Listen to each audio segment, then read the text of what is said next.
From Washington, this is VOA News.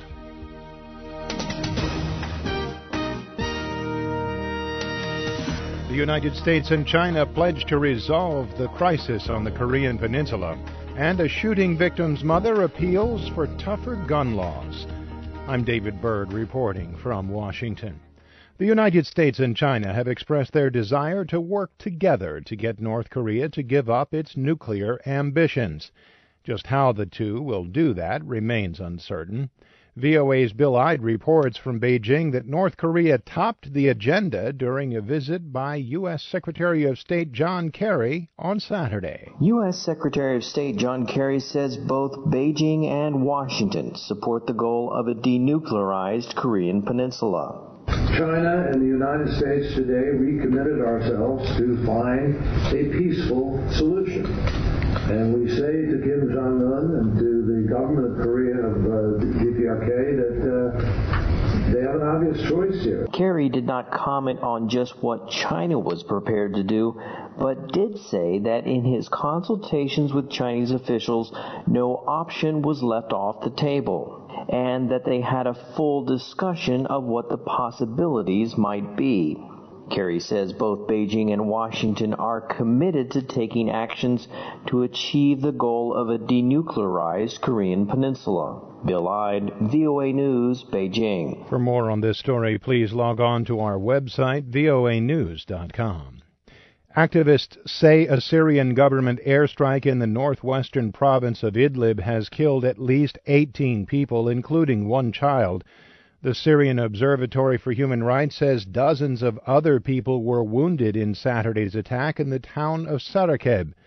Elsewhere in the province, the observatory says Syrian troops killed at least 12 rebel fighters. Meanwhile, the Times of London newspaper reports that British military scientists have found forensic evidence that chemical weapons were used in the conflict in Syria. A court session to retry former Egyptian President Hosni Mubarak ended abruptly on Saturday when the judge handed the case back to an appeals court. As Edward Uranian reports, Judge Mustafa Hassan Abdullah might have given the case back because it promises to be a long, tiring process.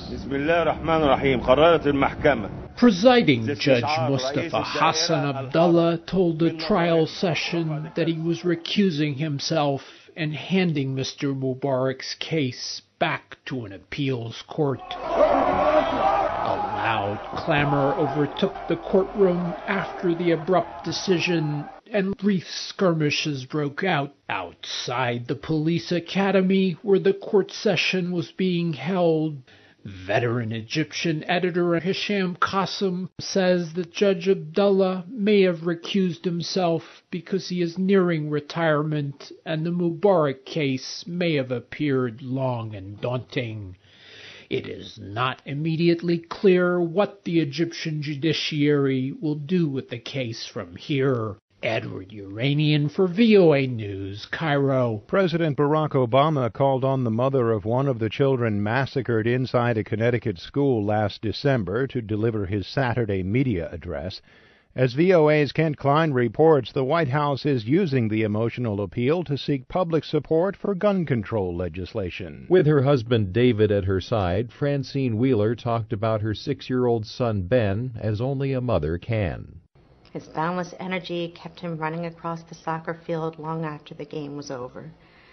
And he couldn't wait to get to school every morning. On the morning of December 14th, a man walked into Sandy Hook Elementary School in Newtown, Connecticut, and fatally shot Ben, 19 of his classmates, and 6 adults. Wheeler says it still seems like yesterday to her, and she's asking for action. Please help us do something before our tragedy becomes your tragedy. Senators voted Thursday to start debate on legislation which includes expanded background checks for gun buyers and new penalties for gun trafficking.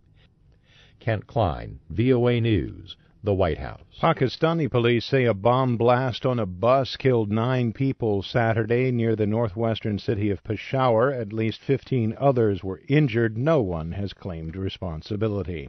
An airplane carrying more than 100 people overshot a runway on the Indonesian resort island of Bali and landed in the sea, but no one died.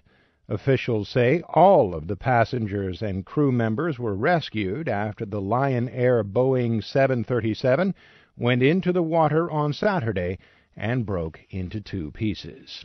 You can always find the latest on these stories and the rest of the day's news by logging on to voanews.com. I'm David Byrd in Washington.